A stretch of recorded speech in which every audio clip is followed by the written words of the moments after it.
Coast to coast, border to border, and around the world. It's time for The Bill Alexander Show. The Bill Alexander Show is a guest-driven program where the topics are diverse and entertaining. Laugh and learn while you listen to one of the best hours of online radio. Now, here's your host, Bill Alexander. Hi, everyone. Yours truly, William Eric Alexander. All my friends call me Bill, and welcome to the Bill Alexander Show on this wonderful day. Glad you're able to join us. Now, if I mention a TV program and I mention the Waltons, name a few of the characters in your mind that you may remember, like John Boy, or John, or how about Olivia? Well, on the phone with me right now, I have Olivia Walton, Micheal Learned, on the program. Micheal, how are you doing this evening? I couldn't be happier. I'm here in Columbus and visiting my kids and grandkids, and I'm having a wonderful time. You're in Columbus. You're about 3 hours east or west of where I'm sitting at right now. So we're in the same time zone, which is kind of nice for a change. Yes, we are. Yeah. So one thing, and I noticed this when I was a kid, because whenever I would see the credits for the Waltons, I saw the name Micheal, which is kind of unusual for a woman to have that name. Were you always Micheal, or was that a stage name? No, that's my real name, and I'm the oldest of 6 girls. Wow. So go figure. I can only think my parents had had a few martinis, and they thought it would be cool to name a girl Micheal. I don't know. Well, one thing I will say, it stands out. Well, it kind of does, but when I was a kid, it was awful. You know, you want to be like all the other kids, and I got teased a lot. Not really by other kids so much as the teachers who would say, "What's your real name, little girl? Come on, Your name isn't Micheal. It's Michelle, isn't it?" And I'd say, "No, it's not. It's Micheal." And I'd get a lot of hassle from the adults, not the children so much. They didn't care enough. That is really interesting. And you come from a political family. You were born in Washington, D.C.? Well, not really political. My father actually worked for, he worked for the State Department, and then he worked he worked for the company, if you know what I mean. Okay. He actually worked for the CIA. Mm-hmm. But I didn't know all that, of course. It was all secret stuff, so I didn't know as a kid. We lived in Austria for about 3.5 years, so I think he was working for the company at that time. And he was also in Secret Service during World War II. Oh, interesting. So what made you interested in going into acting? Well, I wanted to be a dancer when I was a child. I think every little girl, like little boys want to be a fireman and little girls want to be a ballerina. And I didn't just want to be a ballerina. I wanted to be a prima ballerina, which shows you somewhere in there was an actor's ego at work. But, as I got older, I won the Drama Cup in boarding school in England. I went to England to a ballet, primarily a dance school, but they had a special drama group. And one of the teachers came up to me and said, you're not really a very good dancer, so why don't you think about becoming a special drama student? So I did, and I loved it. I loved working. We worked on the classics and all of that stuff in grade school in England. It's not something that was saved for college. So I fell in love with words and plays and theater and literature in general. So when did you start acting in the United States? What was one of your first roles? Oh, God, I can't even remember. In junior high. Okay. I can't remember. But I don't think I was. My very first role was in kindergarten in Hackettstown, New Jersey. I played a mechanical doll. and I guess I played it pretty well. And all I remember now is white light, and they put rouge on my cheeks and stuff, and I loved it. I just loved that white light, because when you're in that light, it's like everything else just fades away. Yeah. And there you are. You're in a magical space. So what was the first role that you did you got paid for? Let's ask it that way. Paid for? Oh, off-Broadway. I was in a play called Amphitryon. It was a Greek play, comedy, actually. And because I was Peter Donat's 17-year-old wife, and at the time I was actually pregnant, with our first child. And I was quite full. I got a wonderful review saying, Miss Learned is the most outrageously voluptuous young woman ever to grace a downtown stage. They didn't say a word about my acting. I just thought that I memorized it because I thought it was a great review. And I was about 4 months pregnant, I think, at the time. And it was a Greek comedy, I'm sorry. And I don't remember. My character's name was Alcmena, and my husband of my children was the lead, and I can't remember what his name was, but it was a long time ago, off Broadway. And then we did the Three Sisters off Broadway, and a lot of off Broadway in New York, and then San Francisco. I was at the American Conservatory Theater for several years, and then that's where I really worked. Anyway, I've lived a long life, so I have a lot of stories to tell. Well, that's great. I don't want to give you my resume. It's boring. Actually, I could listen to you all night because I'm just fascinated.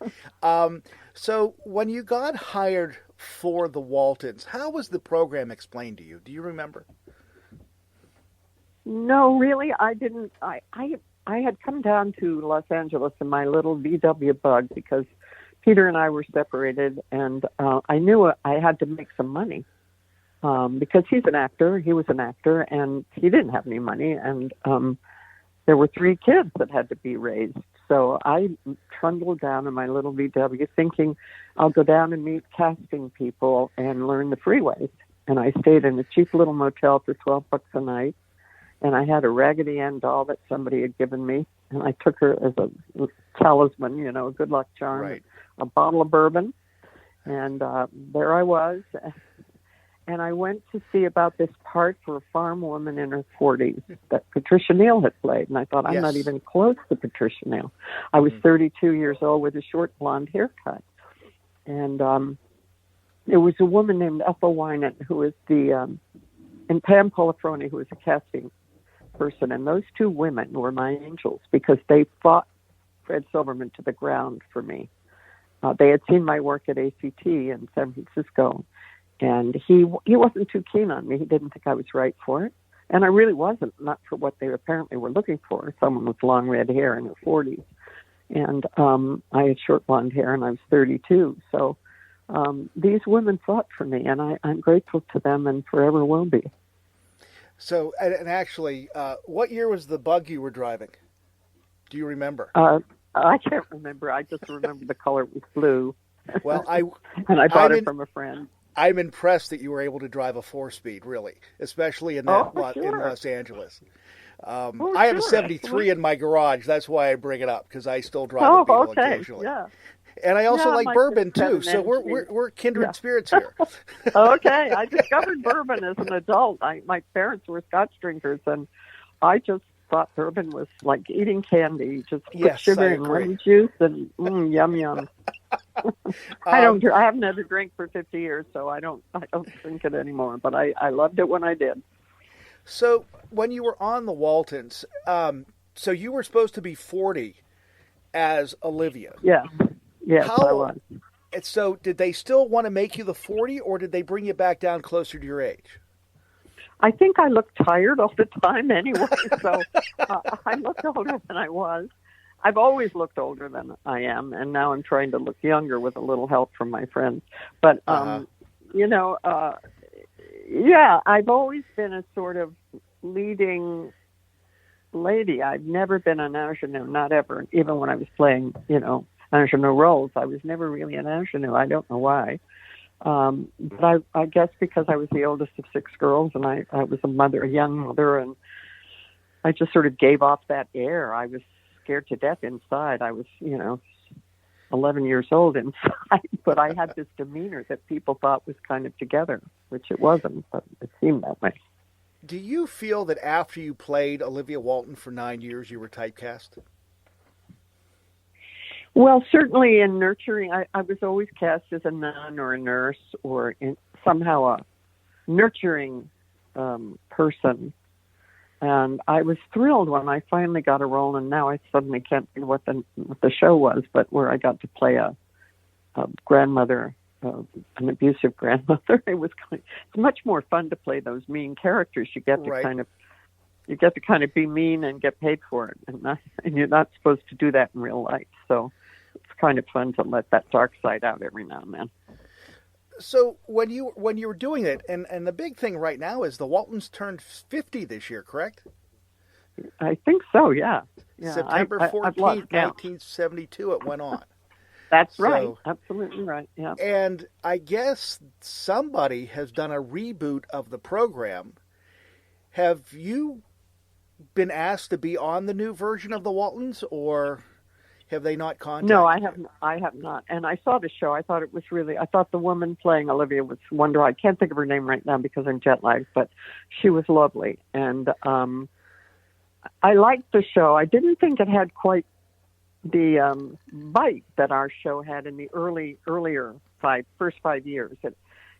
People think of it all as huggy, kissy, and everybody nicey, but there was a bite to it in the early years of the Waltons. And it wasn't all huggy, kissy, nicey. Olivia was very narrow-minded in many ways, firm in her religion, and what's right is right and what's wrong is wrong, and there's no in-between. Grandma even more so. And Will kind of played Grandpa liked to tipple a little on the bottle. And, we weren't such perfect people that they remember us as, that people who haven't watched the show seem to think of the show as this sugary, sweet show. It had some spice, don't you agree? Oh, I agree with you totally. And, yeah. And when I was thinking about it earlier, you actually, even though every time you talk to a guy, they think the guys control it, you were the one in charge of everything, because you let John think, who was played by Ralph Waite, that's what he wanted to do, because you were directing him in certain directions on what he could do and what he couldn't do when he thought they were his own ideas. I never really thought of that, but most of us, I wasn't an adult in the 30s. I was a kid, but, most of us women before 1990, we know how to be manipulative because we thought we had to be. Well, and that's what's really interesting in this, is because you play a very strong woman who is in a very, what we would consider in the 1930s, a very typical role of being a mother, a homemaker, and all this stuff. But yet you really were the one that was rolling the family, even with the kids, because you were directing them on what they could do and what they could not do.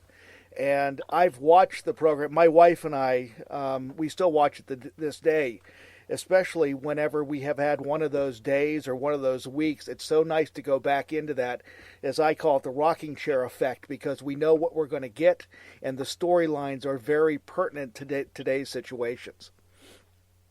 That brings a smile to my face. It really does, because I've become friends with fans that were just fans that wrote to me, and I would write back in the day. And we've become close friends. I have Canadian friends and friends in this country that have become, they're my buddies. And the show touched people's hearts. That's what I think Earl, he had to walk such a fine line to keep it from being smarmy. And also, there were moments of great poignancy, I think, if I look back. And if I try to be distance myself if I watch the show, because I just want to learn. Right. I used to watch it with my son Lucas, and I wanted to. For me, it was technical. It was like, "Ooh, that was a phony moment," and "Ooh, what a horrible close-up! I'll never let them do that again," or whatever. But or I didn't know they were going to use that take. It was very technical when I watched it back in the day. Now I get a kick out of it. It's just like revisiting an old friend. Mm-hmm. Now, do you think, because the program started in 1972, and the United States was going through so much turmoil politically, society, everything else, do you feel that the program was on at the right time in American culture because it was able to take people back, and I hate to use the term, but I will, but a more simpler time? Oh, well, I think you're absolutely accurate. I hadn't thought of it that way, but I think you're right. I think it did come just at the right time, because we've been through the 60s, which were really shook things up for everybody in sometimes a negative way and sometimes very positively. But the 70s came along, and I think this show comforted people. I know I went to Bangladesh once for Save the Children, and I never thought a soul in Bangladesh would even know the show, let alone relate to it. And that's when I suddenly learned that because it was about family, everybody can relate to it in any country, in any language. And that kind of really makes me feel humbly proud, if that makes any sense. And I forgot about this, it popped in my head when I mentioned about your name being Micheal, that in the first few seasons on the TV program, they listed you as Miss Micheal Learned, because people were confused because they didn't know who Micheal Learned was. That's right. And I guess it seemed a little grandiose, but truly they were afraid people would think it was a mistake because they flashed a picture of me with Cammie, and they thought if they just had Micheal Learned, people would, and they probably would have, because I still get people saying, is your name really Micheal? That's a boy's name, even now. So, yeah. I thought they were right to do that. That's interesting. Because I don't think they would have ever done that with Carol O'Connor, who was on All in the Family, because Carol is a girl's name, or John Wayne, who was Marion, for goodness sake. So that's interesting. That's a good point. But of course, John Wayne, we didn't know him as Marion, except in the, but later on. Carol O'Connor, you're absolutely right. And yet, I never ever thought of it as a woman's name with him. Huh. And again, I didn't think of it until right now, to be honest with you, because I think that's interesting that we have different standards. Yeah, I guess you're absolutely right. And his name was not spelled like Carol Burnett's. It was not spelled Carol, was it? It was. I don't believe so. I think it had an E at the end of it, or maybe two L's. I'm not sure, but I think it was different. I'm not positive, but. But they didn't put an E on the end of it or an A, calling me Michaela or any of it. They just took. I said, "Is this okay?" And they said, "We're going to put a Miss in front of it." And I said, "Fine, that's okay with me." Now, when you were on the show, you worked with a lot of people that went on to have bigger careers after the Waltons. Yeah. One, for example, by the name of John Ritter, who played a minister on the program. That's right. Which was another one. Go ahead. I'm sorry. You also had Ron Howard, who was on there. You had Robert Donner, which most people remember him from Mork and Mindy. Wilford Brimley. Let's see, who else do I have on my list here? Sissy Spacek, like you said, and Michael O'Keefe, and Richard Mazer, which most people, I don't think they know who he is now unless they see him in a part. So again, you had a lot of people that got their feet wet in the field of acting and TV programming when they guest starred on the Waltons. Well, maybe not in the field of acting, but certainly, getting a break in Hollywood, I would say, I think you're absolutely, including myself. I was a theater actress. Nobody that ever... I had done very little television in this country. A few kind of PBS things connected with theater. But I'd not done any real television in this country. I had in Canada, but not here. And,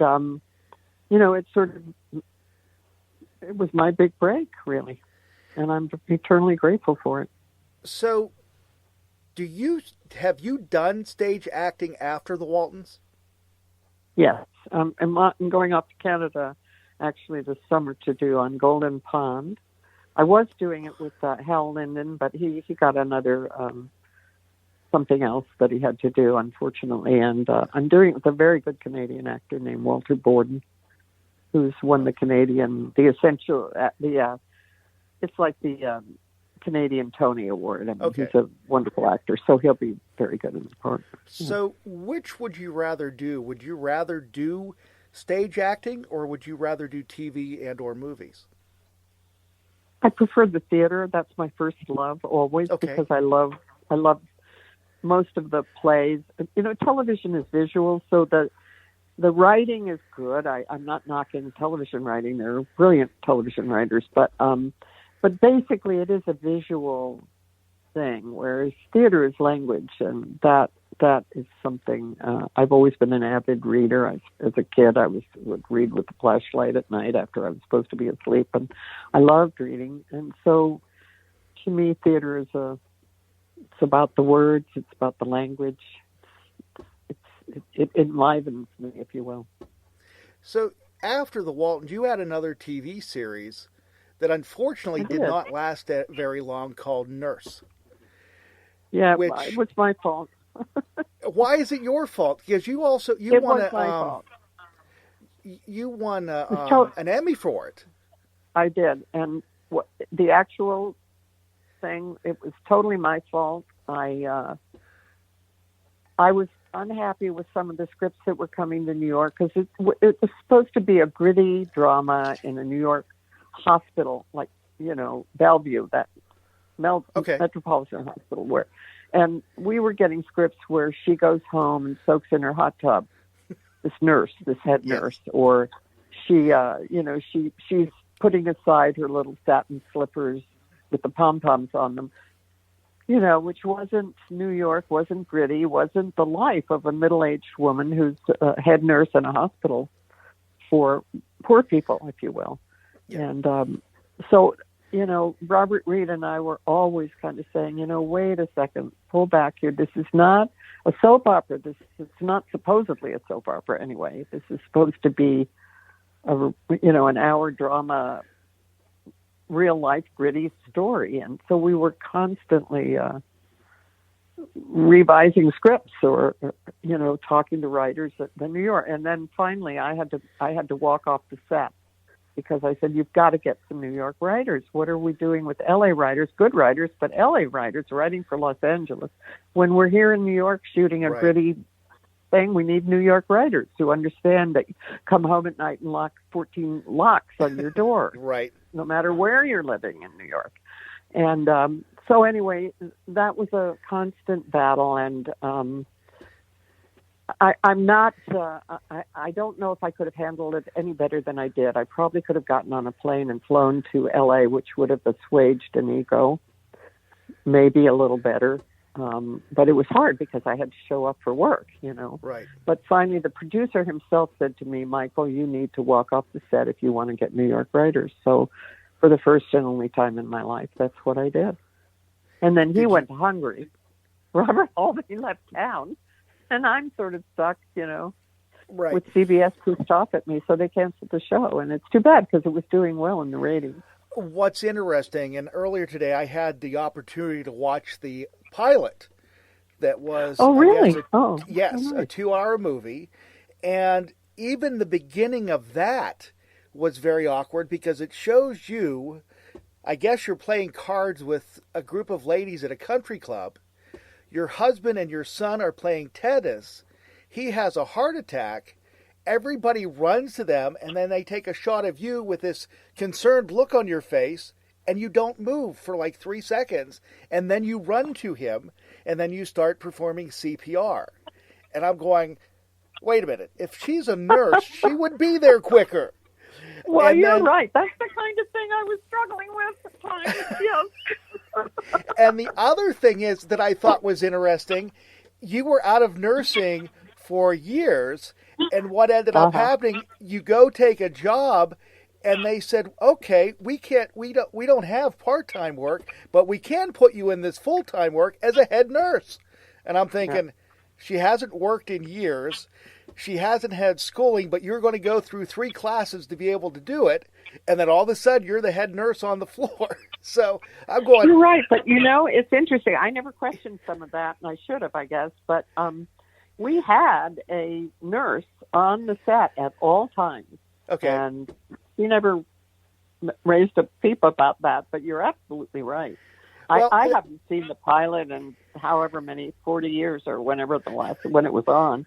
It's on YouTube. I'll send you the link. Now you're making me embarrassed. Well, someone reached out to me last week or a couple weeks ago when they found out I was going to talk to you, and she made a comment that she loved that program so much that she went into nursing because of you. Oh my God! And I'm going, I forgot about it, so I had to look it up. But yeah, it's very interesting. And Robert Reed coming off the Brady Bunch, who was an architect who actually walked off his set of the Brady Bunch because he didn't like what was happening the last season. Now you do the same thing in this program, and in both situations, they canned the shows.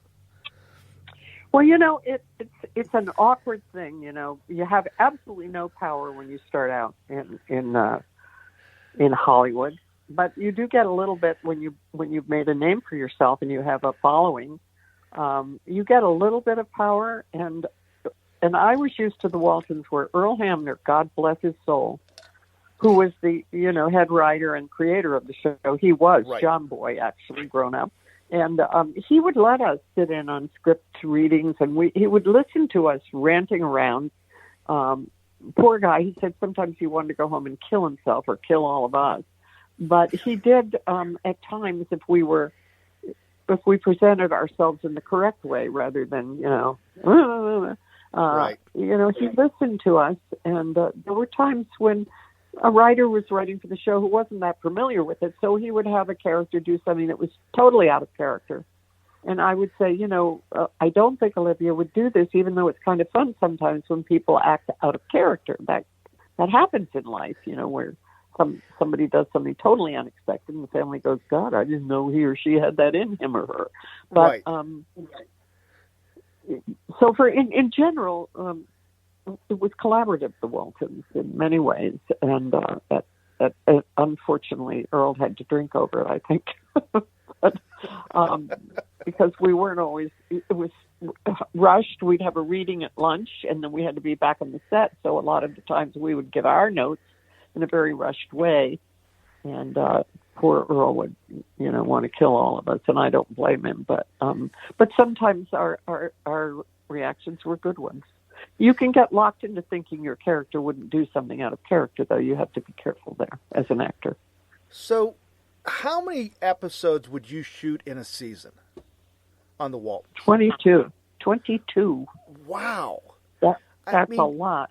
Compared to today, that's actually shooting 2 seasons in 1 year.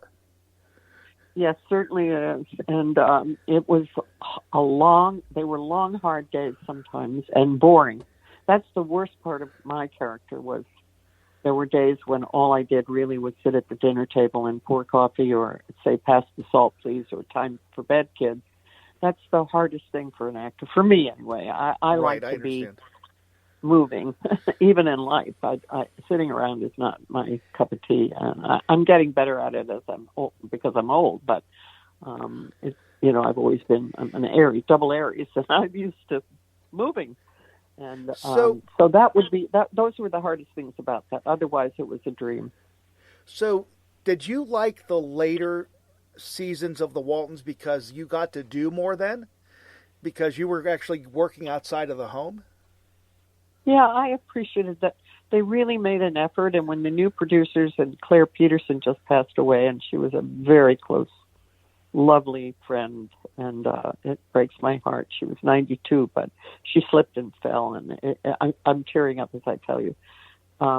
She and her husband came in later into the show after we'd been on for a while. It wasn't easy for them, but they were so great with us as actors, and they were so open to letting us communicate our feelings about things with them. And they became very dear friends. He passed away a few years ago, and she just died this year. So I'm really sad. I miss her terribly. And, to come in and write for a show that's already been established, the way the Waltons was. Right. And us, who thought we knew everything. And they were just gracious, marvelous, wonderful writers and wonderful people. That's interesting because, okay, so I have a question for you, and I did not realize this. So earlier in the 1960s, there was a movie called Spencer's Mountain, which was that. So Maureen O'Hara actually played your part, correct? Yes, that's correct. Or, yes. or I played hers, Or however her. you want to say it. Yeah. So Yeah, that's she created- interesting yeah. because I can't imagine Maureen O'Hara playing that. Did they want you to take any of the characteristics of her, I just lost her name, who was in the Christmas one? Patricia Neal. Patricia Neal. Did they want you to embody some of them, or they just said make your own character? Just do what you can do. What you're saying is what they did, really. Basically, They didn't expect me to try to imitate Patricia Neal. They wanted me to bring my own sense of, but they wanted the character to be strong, loving but strong. Okay. And I tried to do that, and sometimes I had to fight the writers, and say, "Come on, she's too." Didn't your mother ever scold the wrong child, or make a mistake, or overpunish for some minor thing, or lose her temper at the dinner table because somebody's flipping mashed potatoes? God knows I'm a mother of 3 boys. I know I wasn't a perfect mom. And I adored my children, and they know they were adored, but nonetheless, I went on strike once in my own life, and I told my kids, I'm on strike.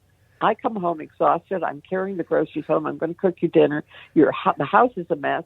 You haven't picked up anything, and I'm on strike. Fix your own dinner. And my little son said, Can we say good morning to you? I said, well, yes, you can say good morning, but you have to cook your own dinner. And then I got up and cooked them dinner. But my point is, I then said to Earl, why don't you have Olivia go on strike? So he used it. So what I'm trying to say is the writers were open to real life suggestions from all of us, really. So speaking of not being the perfect mother, we probably should talk about the new thing that you're working on right now. Called Monster, the Jeffrey Dahmer story, that you were added to the cast. What character are you playing in that? I'm playing his grandmother. Taught him everything he knows. No. Yeah. It was a tough role because, in a way, she's totally in denial, this woman, of anything that he's doing. I mean, how can you not know that somebody's chopping up body parts in your basement? How can you not know that? So I have a line like, what's that smell? And I think it's going to get a laugh, but it wasn't intended to get a laugh, I don't think. So I don't know. We'll see. But the truth is, for me, I had to just play that my grandson lives with me. He's 27 years old, and he wants to be a chef. So he's living with us while he's doing his internship. And, it's a joy to have him. But I thought, he's the nicest, most wonderful, big-hearted guy. And I'm thinking, what if I suddenly discovered that when I wasn't looking, he was out there killing people? Right. I mean, what would that be like in real life? And the only thing I can think of is that this woman must have been in complete denial. You just don't want to know. So did you audition to the role, or did they come looking for you? I did audition for it, and I haven't had to audition for years. But for Ryan Murphy, you do whatever you need to do. Okay. And they came in and they did shot a little video. And I think what got me the part was, at one point I didn't know this, but they had to do a full body thing. Mm-hmm. And I sort of hiked up my boobs and said, if I'd known you were going to do this, I would have worn a bra. And apparently my manager left it in, and it cracked them all up. And I'm sure that's the only reason I got the part. So have they given a date for when Netflix is going to start showing this? Well, the last I've heard was September, sometime in September. Okay. But it's not. And the title is not even going to be Monster. I don't know what. They say that was just a quote working title. Okay. So, but it was, it was really wonderful to be working and to be doing. I respect Ryan Murphy very much, and the shows that he's done. A lot of my friends, he's made stars out of kids that I knew in New York who were understudying, and now they're Sarah Paulson, for instance, who's a wonderful. Really? She was understudying when I did The Best Man in New York, and just a lovely, lovely woman and a lovely actress. And nobody had ever heard of her until he used her in Hollywood and The Nurse Ratched. So, he's willing to take a chance on people, and I love that in him. So, do you have anything else that you're working on right now, or are you just waiting for the next part? I'm struggling with lines for On Golden Pond. Okay. I'm going to do it this summer in Canada, and that's it. Yeah, no, okay. Nothing else. You wait for the phone to ring, and in the meantime, I have a happy life, so it's not like I'm one of these people who has to act to live.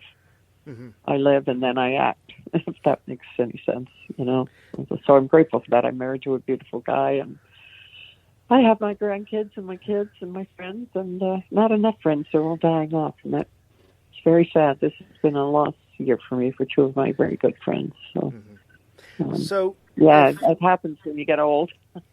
So and then you wonder who's going to be next. A young actor comes up to you. What advice would you give them? Show up. Okay. Just show up. That's what I did. I went to auditions. I drove my car down to L.A., was scared to death, and stayed in that little motel. Showed up. I just kept showing up. And there will be, a lot of it is luck. There are a lot of very good actors who auditioned for the role, but I had these two angels who went to bat for me. Mm-hmm. And that was my luck.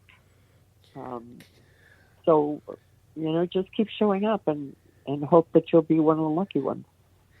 And work. I trained. I went to acting school and I went to dance, and I trained vocally and in many ways. So it's not like I was just somebody sitting in a soda fountain like Lana Turner. Right. And the reason I ask is because my son just graduated this past weekend with his bachelor in musical theater. Oh, and good for him. He's been auditioning. He also graduated top of his class, but Dad doesn't want to brag. Congratulations. Thank you. But he's been doing a lot of roles, and he's actually he's been offered quite a few, but he's been doing community theater because he's working with friends this summer before he starts looking for a real paid gig. And he's the lead in Oliver and Beauty and the Beast, which he loves musical theater. And that's where he wants to be. So that's why I asked that question to everybody that's worked in the industry. What do you recommend to a young performer? And he'll be listening to this, so he'll take your advice. He's absolutely doing everything he should be doing. He's training, he's working, he's showing up, he's auditioning, he's doing all the things he's got to do, and I hope the angel of luck is on his shoulder. It sounds like it is, if he's already doing leads like that. Those are huge leads, yeah. So he's on his way. Yeah. If he's not already there. But the kid has a voice that is just amazing. Didn't get it from me. So proud of him. And he also has the looks too, and he didn't get those. That's why I do radio. I don't. I have a face. Do you sing? Do you sing? I did a long time ago. I haven't. I'll tell this very embarrassing story right now. I was supposed to audition for the one show that he was in. I was supposed to audition for Beauty and the Beast, and I cowered out because I haven't done a singing audition in 35 years, and I was terrified to do it, and I had to back out. I backed out at the last minute because I didn't have the guts to do it. Well, next time don't back out is all I can say. But the thing is this, nerves for actors can sometimes work in our favor, but for singing, I don't know how you do it when you're nervous. I just don't know how you can sing when you're nervous. So I understand that. Yeah. I understand why you did. It's hard. Well, and the other thing is, it's his show, and actually my young daughter is also in it. She's one of the ensemble, and she's in it. And I said, this is their show, this isn't my show, and I don't need everybody to start talking about me when they're the ones in it, because Dad hasn't done it in so long. And so I stepped aside, and I said, whenever he moves on, I'll do community theater, and then we'll go from there. But Michael, thank you very much. Michael, thank you very much. This has been a pleasure.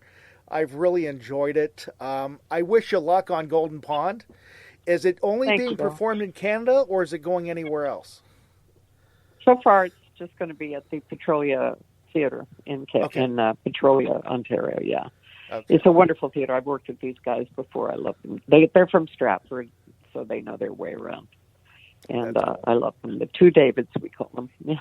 Oh, okay. So, but Micheal, thank you very much. I appreciate it. This has been my pleasure to be able to talk to you. Growing up watching Bill. the Waltons, one of those safety programs that you still watch, that I guess MeTV is running it in the morning now, so it's a great program to watch at noon. And again, still being a part of the America persona with the character I'm that glad you to hear did that. 50 years ago, which is amazing to me. Yeah. Thank you, Bill. This has been fun talking to you. I really appreciate it, and you have a great night. Thank you. You too. And good luck for your son. Thank you for very you. much. No, thank You you too. very much. Okay. Bye-bye. Bye-bye. Hey, a big thank you goes out to Micheal Learned for joining me today. What a pleasure that was to talk about the Waltons, which the Waltons will be celebrating its 50th anniversary this coming September. Not only that, Micheal Learned is going to be in a program that starts airing on Netflix this September dealing with the life of Jeffrey Dahmer, and Micheal will be playing his grandmother. That should be interesting to watch. But folks, thank you very much for joining me. I greatly appreciate it, and thank you again for being a part of the program. Oh, one more thing before I go. Next week, I'll be talking to another mother. I'll be talking to Eileen Graff. Who's that, you may ask? She played the mother on Mr. Belvedere. Well, guys, thank you very much. We'll talk to you next time here on The Bill Alexander Show. Thank you for listening to The Bill Alexander Show. The Bill Alexander Show is a $1 Million Baby production. For more information, go to thebillalexandershow.com.